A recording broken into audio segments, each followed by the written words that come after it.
మరణపు ముళ్ళు పాపము. మరణానికి ముళ్ళు ఏదన్నమాట అండి? పాపము.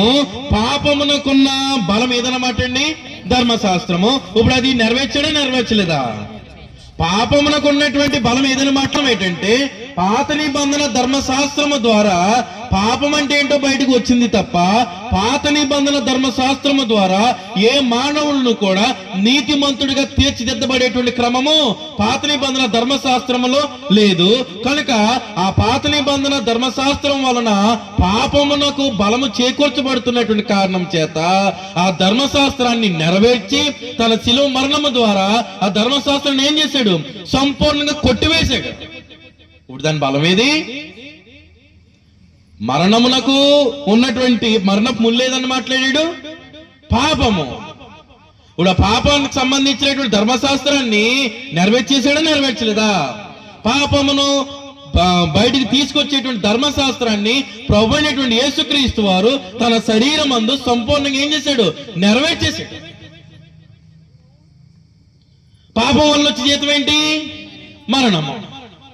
ప్రభు అయినటువంటి యేసుక్రీస్తు వారి యొక్క శిలువ మరణము చేత ఆ మరణానికి మనం దూరం చేశాడా? ఆ మరణానికి మనం దూరం చేశాడు. ఇప్పుడు మన ధర్మశాస్త్రానికి క్రొత్త నిబంధనలో ఉన్నటువంటి క్రైస్తవులంగా మనకును సంబంధం ఉందా? లేదు. పాత నిబంధనలో మరణానికి భయపడినట్టుగా క్రొత్త నిబంధనలో మరణానికి భయపడేదానికి అవకాశము లేదు.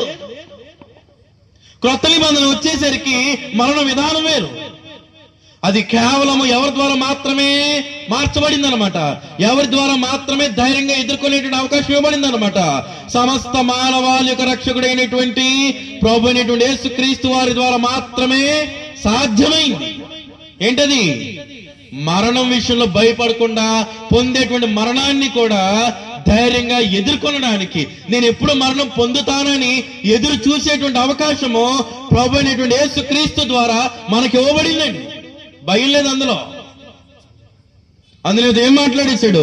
మరణపు ముళ్ళు పాపము, పాపమునకున్న బలము ఏదన్నమాట అండి? ధర్మశాస్త్రమే. అయినను మన ప్రభువైన యేసుక్రీస్తు మూలముగా మనకు జయము అనుగ్రహించుచున్న దేవునికి మరణ విషయంలో కూడా జయం అనుగ్రహిస్తున్నాడా? పాపం విషయంలో కూడా జయం అనుగ్రహిస్తున్నాడా? పరమందు ఉన్నటువంటి తండ్రి మన ప్రభు అయినటువంటి మన రక్షకుడైనటువంటి యేసుక్రీస్తు ద్వారా పాపం విషయంలోనూ జయం అనుగ్రహిస్తున్నాడు, మరణం విషయంలోనూ కూడా మనకి ఏం అనుగ్రహిస్తున్నాడు అనమాట? జయమును అనుగ్రహిస్తున్నందుకు నిరంతరము మనము దేవునికి ఏమై ఉండాలంట? కృతజ్ఞులమై ఉండాలి. కనుక దేవునికి స్తోత్రము కలుగును గాక. అట్టి విధానములోనే మనం జీవిస్తున్నామా? నేను పాపమును జయించాలి అని అంటే, పాపంలో వచ్చేటువంటి జీతం అనబడినటువంటి మరణాన్ని నేను జయించాలంటే నేను ఎవరెవరు అడుగుజాడలు నడవాలి? ప్రభు అయినటువంటి యేసుక్రీస్తు వారికి అడుగుజాడలు నడవాలి. అప్పుడు మరణా విషయంలో నేను భయపడను. కారణం ఏంటంటేనో పేతురు రాసిన హెబ్రీయులకు రాసిన పత్రిక 4వ అధ్యాయము అది చదువుతూ మనం ముందుకెళ్దాము. హెబ్రీయులకు రాసిన పత్రిక 4వ అధ్యాయము 14-15 వచనాలు చదివితే, ఆకాశ మండలము గుండా వెళ్ళిన దేవుని కుమారుడైన యేసు అను గొప్ప ప్రధాన యాజకుడు మనకు ఉన్నాడు. మనము వెళ్తామా? మనకి పునరుద్ధానం ఉందా? ఆకాశ మండలము గుండా వెళ్ళినా అంటే అర్థం ఏంటన్నమాట? తిరిగి పునరుద్ధానుడై లేచినటువంటి ప్రభు అయినటువంటి యేసుక్రీస్తు వారు అని అర్థం. మనకి పునరుద్ధానం ఉందా? ఆ పునరుద్ధానం ఉన్నదని విశ్వసించినటువంటి ప్రతి క్రైస్తవుడు కూడా మరణాన్ని ధైర్యంగా ఎదుర్కొనేదానికి మాత్రమే సిద్ధపడతాడు తప్ప నేను చచ్చిపోతానా అని ఎవరు కూడా భయపడరు. అంటే మనకు మాదిరి ఎవరున్నారు? యేసు అనేటువంటి గొప్ప ప్రధాన యాజకుడు మనకి మాదిరిగా ఉన్నాడు. కనుక మనం ఏదైతే ఒప్పుకుంటామో బాప్తిసం పొందేటప్పుడు ఎలా జీవించడానికైతే మనం ఒప్పుకుంటామో, మనం ఒప్పుకున్న దాన్ని ఎలా పట్టుకోమంటున్నాడు? గట్టిగా. అంటే లూజ్ గా పట్టుకుంటే పట్టుకున్నట్టుగా ఉన్నాం అనుకోండి, ఏమయ్యే ప్రమాదం ఉంది? వదులుకో. ఇంకేం చెప్తున్నాడు అనమాట? మన ప్రధాన యాజకుడు, మనకు మాదిరిగా ఉన్నటువంటి ప్రధాన యాజకుడు మన బలహీనతల యందు మనతో సహా అనుభవము లేనివాడు కాడు గాని. అంటే అర్థం ఏంటి?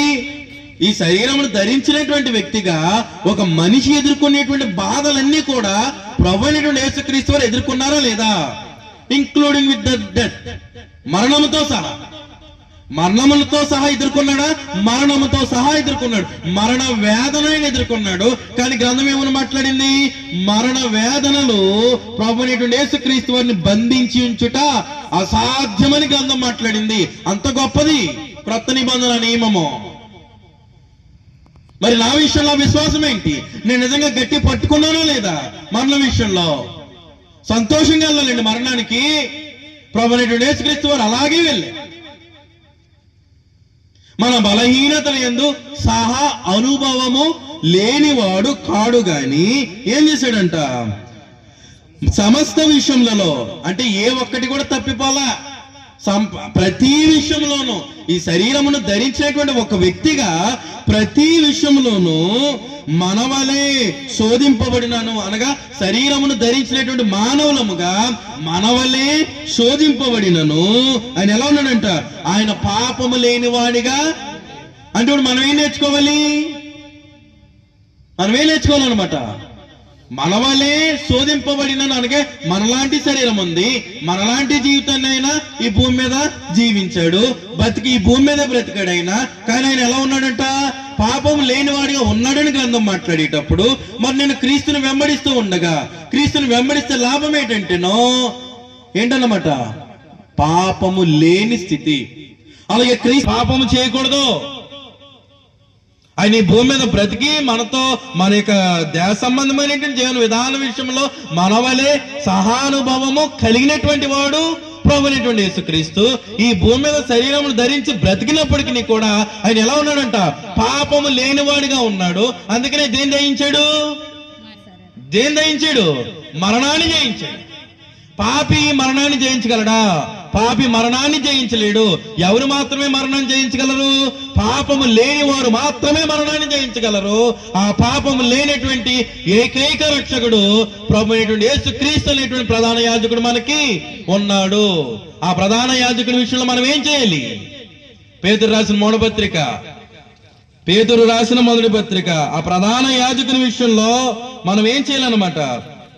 21వ వచనం నుండి పేతురు రాసిన మొదటి పత్రిక ఆ ప్రధాన యాజకుడి విషయంలో పాపము లేకుండా దేన్ని జయించాడు?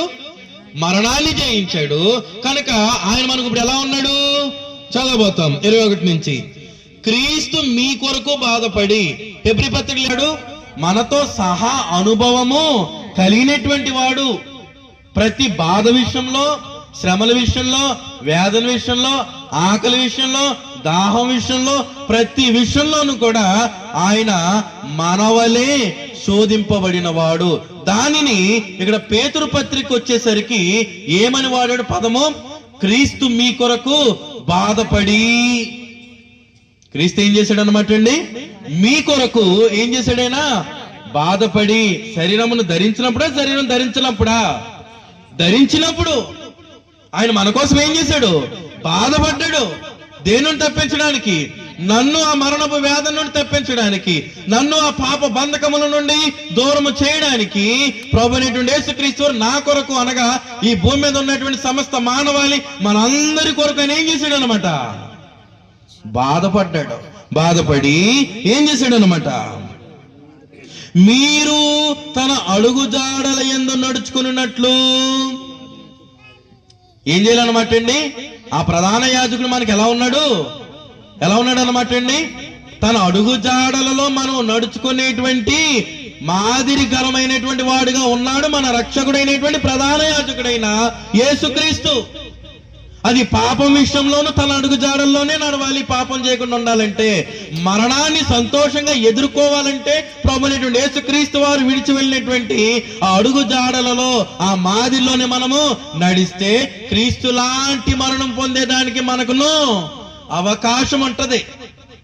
సంతోషంగా మరణము ఎదుర్కొనేదానికి అవకాశం ఉంటది. నేను చచ్చిపోతానేమో అనేటువంటి బెంగ కన్నా నా ప్రభువునకు వల్లే నేను కూడా ఆ మరణాన్ని ఎదుర్కొంటాను అనేటువంటి ధైర్యం ఎంత గొప్పదో తెలుసా? అందునిమిత్తమే మన కోసం బాధపడ్డాడు. మనకు ఆ బాధను ఆ బెంగను తీసివేయడానికి ప్రభు అనేటువంటి యేసుక్రీస్తు మన కోసం ఏం చేశాడు అనమాట అండి, బాధపడ్డాడు. మనకేముంచాడంట, ఆయన మన కొరకు బాధపడి మాత్రమే కాదు, మనము తన అడుగు జాడలలో నడవడానికి ఆ మాదిరి ఉంచిపోయాడు. అంటే ప్రతి క్రైస్తవుడు కూడా అదే మాదిరిలో అదే అడుగులో అడుగు వేయాలి తప్ప పక్క అడుగు వేసేదానికి ఏం క్రైస్తవునికి అవకాశం లేదు. మానవుడికి ఇది లేదు, మానవుడికి భాగ్యం లేదు, క్రైస్తవులకు ఉంది. మానవుడు దేవుని జ్ఞానాన్ని ఎరిగిన వాడు, క్రైస్తవుడు దేవునికి జ్ఞానాన్ని ఎరిగిన వాడు గనక మనకు గొప్ప భాగ్యం ఉంది. లోకానికి తెలియజేస్తున్నాము. మార్చుకున్నారా ధన్యులు, మార్చుకోలేదా ఎవరేం చేయలేము. మరణానికి భయపడు ముందుగానే ముసుగుదాన్ని పడుకుంటే ఎవడేం చేసేది? నువ్వు ముసుగుదాన్ని పడుకున్నా నన్ను ఎవడైనా చంపేస్తాడేమో, ఎవడైనా చెత్తుపోతాడేమోనని పెద్ద పెద్ద లాకర్లో పెట్టుకొని నువ్వు అందులో వేసుకుని తాళాలు వేసుకుని అందులో కూర్చున్నా నీ టైం వచ్చినప్పుడు పోతావంతే. ఎవడు ఆపలేరు దాన్ని. పరమందు ఉన్నటువంటి దేవుడు ఎక్కడికైనా రాగలడు, ఎలాగైనా రాగలడు. ఎక్కడ ఉన్న వాళ్ళైనా సరే పిలుచుకోగలడు ఆయన. అవునా కదండి? రేపు పొద్దున్న ఆయన పిలుచుకునేటప్పుడు సముద్రంలో చనిపోయినటువంటి వారిని సైతం ఆయన ఏం చేయగలడంట, తిరిగి పిలుచుకోగలడంట తీర్పు దినాన్ని. ప్రభు యొక్క రెండో రాకడ సమయంలో ఏం చేయగలడంట, సముద్రము సైతము తన మృతులను ఏం చేస్తుంది, అప్పగించేస్తుంది. అందులో ఎవరైనా చనిపోతే అది, మట్టిలో ఎవరైనా ఉంటే వాళ్ళు, తప్పదు. ఇంకా ఎలాగైనా సరే ఎక్కడున్న వారినైనా సరే ఆయన పిలుచుకోగలడు, లేపుకొనగలడు. అంత శక్తిమంతుడు దేవుడు. ఆ దేవుని దగ్గర చేర్చడానికి క్రీస్తు మన కొరకు ఏం చేశాడు, బాధపడ్డాడు. మనకేం ఉంచాడు, తన అడుగుజాడలు ఉంచాడు. ఎలా ఉంచాడు, మాదిరిగా ఉంచాడు. ఏం చేయకుండా, పాపం చేయకుండా. దేని కొరకు ఎదురు చూడడానికి, గొప్ప మరణం కొరకు ఎదురు చూడడానికి. ఏ మరణం అది, ప్రభువునందు మృతి నొందేటువంటి మరణం ఎదురు చూడడానికి. కింద చదువుతున్నాను. ఇంకా మాదిరిలో అనుకున్నాం అనుకో, నేను ఎవడో బాగి ఏం చేశాడంట, ఆయన పాపము చేయలేదు, ఆయన నోటను ఏ కపటము కనబడలేదు. అది ప్రభు విడిచి వెళ్ళినటువంటి మాదిరి. కనీసము నోట్లో నుంచి ఆయన బ్రతికినటువంటి 33.5 సంవత్సరాలలో ఒక్క తప్పిదముతో కూడినటువంటి మాట జారినటువంటి సందర్భము గ్రంథంలో ఎక్కడా లేదు. గ్రంథం ఎక్కడ తెలియజేయలేదు.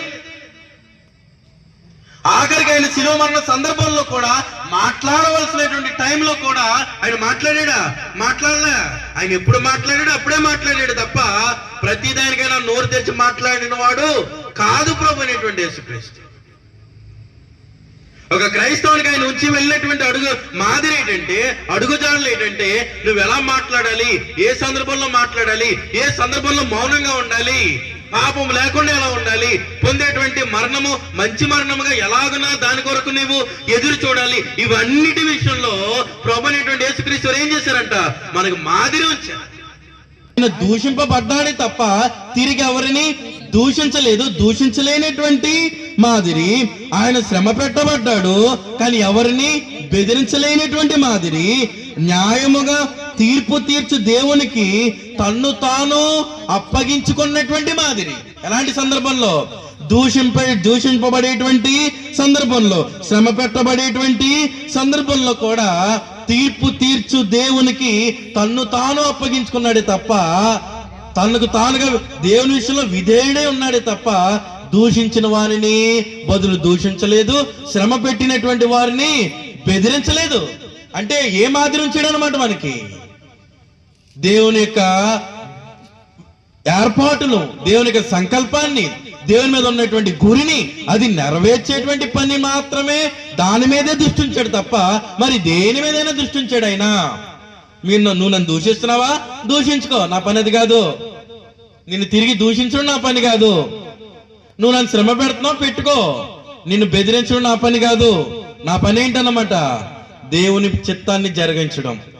తీర్పు తీర్చు దేవునికి ప్రభువైనటువంటి యేసుక్రీస్తు ఏం చేశారంటండి, ఏం చేశారంట, తన్ను తాను అప్పగించుకొనేను. అంటే మనము ఇప్పుడు ఎవరికి అప్పగించుకోవాలి? నేను చనిపోతాను కదా, నేనెవరికి అప్పగించుకోవాలి? నాకు ఈ భూమి మీద దోషణలు ఎదురవుతున్నాయి కదా, నాకు శ్రమలు ఎదురవుతున్నాయి కదా, నాకు బాధలు ఎదురవుతున్నాయి కదా, నాకు వేదనలు ఎదురవుతున్నాయి కదా, నేను ఎవరికి అప్పగించుకోవాలి? నేను ఎవరికి అప్పగించుకోవాలని మాదిరి ఉంచాడు ఆయన? దేవునికి. ప్రభువైనటువంటి యేసుక్రీస్తు ద్వారా దేవునికి నన్ను నేను ఎలా అప్పగించుకోవాలో అది చూపించినటువంటి వాడు ప్రభువైనటువంటి యేసుక్రీస్తు. అందులోనే మరణము సైతం, అందులోనే మరణముతో సహా. మరణం గొప్పదా కాదండి? మాట్లాడండి. మరణం గొప్పదా కాదా? ఎలాంటి మరణం పొందాలో తన మాదిరి ఉంచి వెళ్ళాడా లేదా? ఇచ్చాడు. నువ్వు మంచి మరణం పొందాలంటే పాపము లేనివాడిగా ఉండాలి. ప్రభు అనేటువంటి యేసుక్రీస్తు వారి వలె ఆయన పాపం లేనివాడిగా శరీరమును ధరించి మన వలె శోధింపబడినను, మన వలె శ్రమ పెట్టబడినను, మన వలె దూషింపబడినను, మన వలె బెదిరించబడినను. ప్రభు అనేటువంటి యేసుక్రీస్తు వారు ఎలా ఉన్నారు? పాపము మరణమైంది, గొప్ప మరణమైంది. నాలో పాపం లేకపోతే నా మరణం కూడా ఎలాంటి మరణం అనమాట? గొప్ప మరణం. నా మరణం కూడా ఎలాంటి మరణము? గొప్ప మరణం. మాటలు మీకు అర్థమవుతున్నాయి? అర్థం కావట్లేదండి. కనుక కింద చదువుతున్నాను, మనము పాపముల విషయమే చనిపోయి నీతి విషయమే జీవించినట్లు ఆయన, ఎవరైనా? ప్రభు అనేటువంటి యేసుక్రీస్తు తానే తన శరీరమందు మన పాపములను మ్రాను మీద మోసుకొనెను. ఆయన పొందిన గాయముల చేత మీరు. అది ఇప్పుడు మనం ఎలాగన ఆరోగ్యకరంగా మనం ఎలాగన జీవిస్తూ ఉన్నామంటే, మనం ఇప్పుడు సంతోషంగా దేవునికి సముఖంలో వసించుచున్నామంటే, ఆయన నామాన్ని ఎత్తుచూ ఉన్నామంటే, ఆయనకు ప్రార్థన చేస్తూ ఉన్నామంటే, ఆయనకు మొరపెడుతూ ఉన్నామంటే మూలం ఎవరు? ప్రభు అయినటువంటి యేసుక్రీస్తు. ఆయన పొందిన గాయముల చేత. ఎలాంటి గాయములయి? మరణము పొందేటువంటి గాయములు. ఆ పొందినటువంటి గాయములు ఎలాంటి గాయములు? ప్రాణం పోయేటువంటి గాయములు. ఆయన పొందినటువంటి ఆ గొప్ప గాయముల చేత మనకేం కలిగిందంటండి? మనకేం కలిగిందంట? స్వస్థత. అంటే మన మీద నుండి ఏం తీసేటువంటి ప్రయత్నం చేశాడు? పాపమును తీసివేసేటువంటి ప్రయత్నం చేశాడు. ఎందుకు? పాపము చేసిన ప్రతి ఒక్కడు కూడా మరణానికే పాత్రుడు అనే గ్రంథం మాట్లాడింది కనుక ఆ మరణానికి ఏ ఒక్కడు పాత్రుడు కాకూడదనేటువంటి దేవుని చిత్తాన్ని నెరవేర్చడానికి, ఆ పాపమును తీసివేసేదానికి శరీరధారికి భూమి మీదకి వచ్చి పొందేటువంటి మరణానికి కూడా ఒక విలువను చేకూర్చాడు. సమస్త మానవాళిక రక్షకుడైనటువంటి ప్రభు అయినటువంటి యేసుక్రీస్తు. ఆయన తప్ప వేరొక నీతిమంతుడి భూమి మీద ఎవరునో లేరు. ఆయన తప్ప వేరొక రక్షకుడి భూమి మీద ఎవరునో లేరు. ఆయన పొందినటువంటి నీతి గల మరణం ఈ భూమి మీద ఏ మానవుడును ఏ దేవుడును పొందల. అంత గొప్ప మరణం పొందినటువంటి వాడు ప్రభు అయినటువంటి యేసుక్రీస్తు. అంత గొప్ప మాదిరిని ఇచ్చేటువంటి వాడు ప్రభు అయినటువంటి యేసుక్రీస్తు. అలాంటి పాపం లేనటువంటి జీవితాన్ని జీవించి మంచి మరణం పొంది అందరికీ మాదిరిని ఉంచి తన అడుగుజాల్లో నడవాలని మాదిరి ఉంచి వెళ్ళాడు. కాబట్టి గ్రంథం ఏమని మాట్లాడింది? అపోస్తలుల కార్యములు 2వ అధ్యాయము. అపోస్తలుల కార్యములు 2వ అధ్యాయము 23వ వచనము నుండి. అపోస్తలుల కార్యములు 2వ అధ్యాయము 23వ వచనం నుండి చదివితే, దేవుడు నిశ్చయించిన సంకల్పమును ఆయన భవిష్యత్ జ్ఞానమును అనుసరించి అప్పగింపబడిన ఈయనను. ఎవరు అప్పగింపబడ్డారు? యూదులు పట్టుకుని అప్పగించారా? అప్పగించడం అంటే పిలాతుకు అప్పగించడం కాదు, హేరోదుకు అప్పగించడం కాదు, రోమీలకు అప్పగించడం కాదు. లేదంటే వాళ్ళు ఏదనేసుకుంటున్నారా యూదులు? మేము పట్టేసుకొని ఈ రోమీలకు అప్పగించేసామనో, మేము పట్టేసుకొని సిలువ మరణానికి అప్పగించేసామని గొప్పలు చెప్పుకుంటున్నారే, ఆ స్థితి కోసం మాట్లాడట్లా, ఆ అప్పగించడం కోసం మాట్లాడట్లా. దేనికోసం మాట్లాడుతున్నాడంటేను, దేవుడు నిశ్చయించిన సంకల్పమును ఆయన భవిష్యత్ జ్ఞానం ఎవరి విషయంలో? ప్రభు అయినటువంటి యేసుక్రీస్తు వారి విషయంలో. దానిని అనుసరించి జీవించాడంటే ఎవరు? ప్రభు అయినటువంటి యేసుక్రీస్తు. దాన్ని అనుసరిస్తూనే ఉన్నాడు. కాబట్టి ఎప్పుడు అప్పగింపబడాలో అప్పుడే అప్పగింపబడినటువంటి ఈయనను మీరు దుష్టుల చేత సిలువ వేయించి చంపారు. చంపడం అంటే ఎలాగా? చంపడం అంటే ఎలాగా? మరి యోహాను సువార్త 19వ అధ్యాయంలో ఏం చేశాడు? ఆ చిరకను పుచ్చుకొని ఏం చేశాడు అనమాట, తన ఆత్మను దేవునికి అప్పగించుకొని ఉంది కదా. అప్పుడు ఇన్నిసార్లు మనం ఏమని చెప్పుకున్నాము? ప్రభు అనేటువంటి యేసుక్రీస్తు వారు ప్రాణాన్ని ఎవరో తీసుకోలేదు, ఆయన ఆత్మను ఆయనే దేవునికి అప్పగించేసుకున్నాడని చెప్పుకుంటున్నాం కదా. మరి ఇక్కడేమో మీరు దుష్టుల చేత సిలువ వేసి చంపిద్దిరి అంటున్నాడు కదా. మరి ఇప్పుడు చంపింది వీళ్ళ, ప్రభు అనేటువంటి యేసుక్రీస్తు వారు తనకు తానుగానే తన ఆత్మను దేవునికి అప్పగించాడా? ఎవరు ఇప్పుడు? ఇక్కడ బల్లెంతో పొడుచో లేదంటే సిలువకు వేలాడి తీయడం వల్ల చనిపోయిన సంగతి కొరకు మాట్లాడలే. చంపడము అనగా అప్పగించడం. ఎవరికి? ఎవరికి? సిలువకు. స్టెఫను మాట్లాడతాడే, ముష్కరులారా, దేవుని వాక్యమునకు లోబడనల్లని వారులారా, చెవి బెట్టలేనటువంటి వారులారా అని మాట్లాడతాడు స్టెఫను. ఆ మాటలకి మండిపోయి పళ్ళు పటపటా కొరుకుతా ఉంటారు. ఎవరు? ఇశ్రాయేలీలు లేక యూదులు. కానీ ధైర్యంగా మాట్లాడతాడు. ఏమని మాట్లాడతాడు అక్కడ? మీరు చంపింది ఎవరు? మీరు. చూడండి ఒకసారి చదివేసి మనం ముందుకెళ్దాము. అపోస్తల కార్యములు 7వ అధ్యాయం 51వ వచనంలో, ముష్కరులారా, హృదయములను చెవులను దేవుని వాక్యమునకు లోపరచనల్లని వారులారా, మీ పితరుల వల్లే మీరును ఎల్లప్పుడూ పరిశుద్ధాత్మను ఎదిరించుచున్నారు. మీ పితరుల ప్రవక్తలలో ఎవరిని హింసింపకయుండిరి. ఆ నీతిమంతుని రాకను గూర్చి ముందు తెలిపిన వారిని చంపిరి. ఆయనను మీరు ఇప్పుడు అప్పగించి హత్య చేసిన వారైతిరి. అప్పగించడం, హత్య చేయడం వీళ్ళ మీద మోపబడినటువంటి నేరం. ఎవరి మీద? యూదుల మీద, ఇశ్రాయేలీల మీద. హంతకులెవరు? యూదులే, రోమీలు కాదు, యూదులు. అందునిమిత్తం ఏమని చెప్పేస్తున్నాడు అనమాట. 2వ అధ్యాయంకి వచ్చేయండి. ఆయన భవిష్యత్ జ్ఞానమును అనుసరించి అప్పగింపబడిన ఈయనను అనగా ప్రభు అనేటువంటి యేసుక్రీస్తు వారిని మీరేం చేశారు? దుష్టుల చేత సిలువ వేయించి చంపితిరి. మరణము ఆయనను బంధించుట. మీరు ఎంత ఎలా చేసుకున్నా మా మరణము, మీరు ఏదైతే మరణము అని అనుకుంటున్నారో, ఇంకా ఆయన పని అయిపోయిందని అనుకుంటున్నారో, ఆ మరణము ప్రభు అనేటువంటి యేసుక్రీస్తు వారిని బంధించి ఉంచడము అసాధ్యము. ఇప్పుడు ప్రభు అనేటువంటి యేసుక్రీస్తు వారిలో ఉన్నటువంటి వారు, క్రీస్తునందు ఉన్నటువంటి వారు, క్రైస్తవులుగా జీవిస్తున్నటువంటి వారు కూడా వారిని మరణం బంధించి ఉంచగలదా? వారిని మరణం బంధించి ఉంచగలదా? క్రైస్తవులను మరణము బంధించి ఉంచుట అసాధ్యము. అది ఎవరి ద్వారా మాత్రమే సాధ్యం అన్నమాట. క్రీస్తు ద్వారా మనకి ఇవ్వబడిన గొప్ప భాగ్యం అది. మరణం ఆయనను బంధించి ఉంచుట అసాధ్యము గనుక దేవుడు మరణ వేదనను తొలగించి ఆయనను. మరి క్రీస్తునందు ఉంటే నాకు మరణ వేదన ఉందా? మరణం అనేటువంటి వేదన అప్పుడు నాకు క్రీస్తునందు ఉంటే, ప్రభు అనేటువంటి యేసు క్రీస్తు వారికి మరణం అనేటువంటిది వేదన కానప్పుడు క్రీస్తునందు ఉన్నటువంటి నాకును మరణం అనేటువంటిది ఏం కాదన్నమాట, వేదన కాదు. మరేంటది?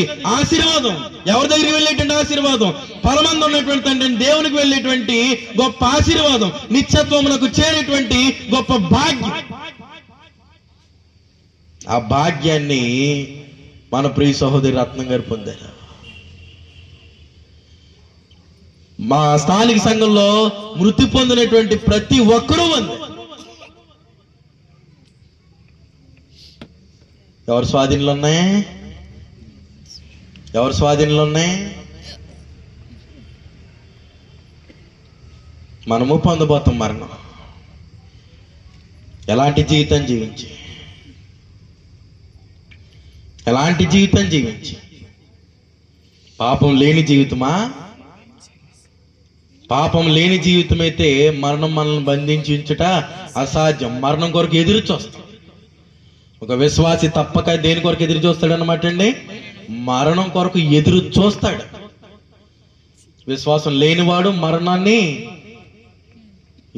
ఎదురు చూడలేడు. నేను చచ్చిపోతున్నాను, బతికించండి, నన్ను బతికించండి, నేను అచ్చేయాలి, ఇచ్చేయాలి, అలా ఉండాలి, ఇలా ఉండాలి, అది చూడాలి, ఇది చూడాలి, నన్ను బతికించండి అంటానే పోతాడు. అంటానే ఏం చేస్తారనమాట అండి? పోతారు. మరణం అనేది తథ్యం. కానీ జ్ఞానమును అనుసరించి ప్రభు అనేటువంటి యేసుక్రీస్తు వారి యొక్క అడుగుజాడలో మాదిరి ఏముంచి వెళ్ళాడు అన్నమాట అండి. ఎన్ని ఎదురైనా తన యొక్క దేవుని యొక్క జ్ఞానమును అనుసరించి నడుచుకున్నటువంటి యేసుక్రీస్తు. అంటే క్రీస్తునందు ఉన్నటువంటి వారు దేవుని యొక్క జ్ఞానాన్ని అనుసరించి మాత్రమే నడుచుకోవాలి. ఎన్ని పరిస్థితులు ఎదురైనా, ఎంత బంధువులైనా, ఎంత రక్త సంబంధులైనా, ఎవరైనా సరే ఏది నెరవేర్చబడాలి? వారి మధ్యలో అయినా ఏది నెరవేర్చబడాలి? దేవుని చిత్తం. వారి మధ్యలో నేనున్నా నా జీవితంలో నా దేవుని చిత్తం మాత్రమే నెరవేర్చబడాలి. బంధువులండి, వాళ్ళండి, అప్పుడు వచ్చారండి, ఇప్పుడు వచ్చారండి అంటే కుదరదు. మా బంధువులు వచ్చారని మరణం కొంచెం దూరం పెట్టంటే ఆపుతాడా దేవుడు? కానీ మనం మాత్రం బంధువులు వచ్చారని దేవుని సముఖాన్ని ఏం చేస్తాం అన్నమాట? జై, అవునా కదండి? మరణమే ఆపలేకపోతున్నాం. ఆపగలుగుతున్నామా? దేవా అప్పుడే తీసుకోకు అని చెప్పగలమా? నాకు నా మాత్రంగా చెప్తారంటే, ఇలా బంధువులు వచ్చారండి, ఇలాగ రాలేకపోయానండి, నేనేం చేయను? దేవుడితో చెప్పండి. ఆ మరణ సమయంలో టైం దగ్గర పడిన తర్వాత ఆపండి అంటే ఆపుతారా? దేవ తొందరగా తీసుకుంటే ఇంకో చుట్టాలు వచ్చారు చూడడానికి, కాసేపు ఆగుతుందా? ఆ గొప్ప మరణము యొక్క ఆలోచన ఉంటే మరణం పొందడానికి తొందరగా తీసుకెళ్ళిపోతాండ్రి అంటాం. అవునా కదండి? ఎందుకంటే దేహంలో ఉన్నంత కాలము ఆయాసమే, దుఃఖమే, శ్రమలు, బాధలు, ఇవన్నీ మాట్లాడాడు. దోషణలు, బెదిరింపులు, అవి రకరకాలన్నమాట. ఈ శరీరంలో ఉన్నంతసేపు ఏం లేదనమాట, సుఖం లేదు. అప్పటికి శరీరం ధరించినప్పటికీ ఆత్మ కొరకు ఆలోచన చేసి, ఆత్మీయ జీవితం కొరకు ఆలోచన చేసి, మానవుల కొరకైనటువంటి దేవుని సంకల్పాన్ని దృష్టిలో పెట్టుకొని పరమందు ఉన్నటువంటి దేవుడు తన కుమారుడైనటువంటి యేసుక్రీస్తు ద్వారా తాను ఎంతగానో ప్రేమించి నిర్మించుకున్నటువంటి మానవుల కొరకు ఏర్పాటు చేసినటువంటి ఆత్మీయ స్థితి కొరకు ఆలోచన చేసి, ప్రతి ఒక్కరు ఆత్మీయంగా జీవిస్తూ, క్రీస్తు విడిచి వెళ్ళినటువంటి మాదిలో నడుస్తూ, ఆయన లేని పాపపు జీవితాన్ని మనమును కూడా జీవిస్తూ, ఆయన పొందినటువంటి గొప్ప మరణము కూడా పొందితే మనమును కూడా ఏం చేయబడతాం అన్నమాట? ప్రభు యొక్క రెండో రాకల్లో ప్రభువునకు వల్ల మనమును కూడా తిరిగి లేపబడతాము. రత్నం గారు కూడా తిరిగి లేపబడతారు. చనిపోయినటువంటి ప్రతి ఒక్కరు ఏం చేయబడతారు? తిరిగి లేపబడతారు. బతుకున్నటువంటి వారి కంటే చనిపోయిన వారి ముందు వెళ్తారంట. ఎవరు గొప్ప? ఇప్పుడు బతుకున్నవాడు గొప్ప, చనిపోయినవాడు గొప్ప? చనిపోవడం గొప్ప, మనం బ్రతుకుండడం గొప్ప? ఇప్పుడు దేనికోసం ఎదురు చూద్దాము? చనిపోయారు మా మధ్యలో నుంచి వెళ్ళిపోయారు. బాధ వద్దండి, అస్తమాటికి బాధ ఉంటది. మరి ఇంత గొప్ప త్యాగము చేసి మన కొరకు క్రీస్తు మీ కొరకు బాధపడి మీరు తన అడుగుజాడల యందు నడుచున్నట్లుగా మాదిరి ఉంచి వెళ్ళాడని గ్రంథం మాట్లాడింది కదా. మరి ఆయన బాధని ఎంతమంది తలుచుకుని అంత ఎన్ని రోజులు ఎడుతున్నారు? ఏమండి, మన రక్త సంబంధులు వీళ్ళు గుర్తొచ్చి మనం ఎంతగా బాధపడతామో, నలిగిపోతూ ఉంటాం. నిజంగా బాధ వస్తూ ఉంటది. కానీ మన కొరకు ప్రభు అనేటువంటి యేసుక్రీస్తు ఇంత గొప్ప త్యాగం చేశాడని తెలిసిన తర్వాత కూడా క్రైస్తవులంగా ముందు కొనసాగుతున్నప్పటికీ కూడా ఆయన బాధను దృష్టిలో పెట్టుకొని మనం ఎంతవరకు, ఎప్పుడైనా బాధ కనీసం కన్నీటి పొట్టి కార్చమంటారా? ఆదివారం ప్రభు శరీరాన్ని, ప్రభు రక్తం తీసుకున్నప్పుడు కాదు, ఆ టైంలో మాట్లాడలా, మిగతా టైంలో ఆయన గుర్తొస్తున్నాడా? ఇంక ఈ టైం మనం ఈ పని చేస్తున్నాం, ఈ పనిలో పనుల సహోదరుడు ఇలా చేసేవాడు, జ్ఞాపకం వస్తుంది. మరి ప్రభు అది అడుగుజాడలో, అది విడిచి వెళ్తా. ముందు దేవునికి సంకల్పం గుర్తు పెట్టుకోవాలి. మనము పాపం లేని జీవితం జీవించాలి, మంచి మరణము పొందాలి. అప్పుడు ప్రభు నందు మృతులు ధన్యులు. ఆ మరణం పొందడానికి క్రీస్తు మన కొరకు ఏం చేశాడు? బాధపడ్డాడు. ఆయన పొందిన బాధను భూమి మీద ఏ మానవుడు ఎప్పటికీ అనుభవించలేడు. మంచి మరణం పొందడానికి సిద్ధపడదాం, నీతిగా బ్రతుకుదాం. ప్రభువునకు వెళ్ళే ఆయన విడిచి వెళ్ళినటువంటి మాదిలో మనమును నడుచుకుందాం. ఇంతవరకు శ్రద్ధగా విన్నందుకు క్రీస్తు ప్రేమను బట్టి మీ అందరికీ నా హృదయపూర్వక వందనాలు తెలియజేస్తూ ఉన్నా. ఈ కార్యక్రమాన్ని ఏర్పాటు చేసినటువంటి మన ప్రియ సహోదరి గడ్డం చెంటమ్మ గారికి, వారి కుటుంబ సభ్యులందరికీ మరొకసారి నా హృదయపూర్వక వందనాలు తెలియజేస్తూ ఈ సమయాన్ని దైవజనుల వరకు అప్పగిస్తున్నాను. అందరికీ వందనాలు.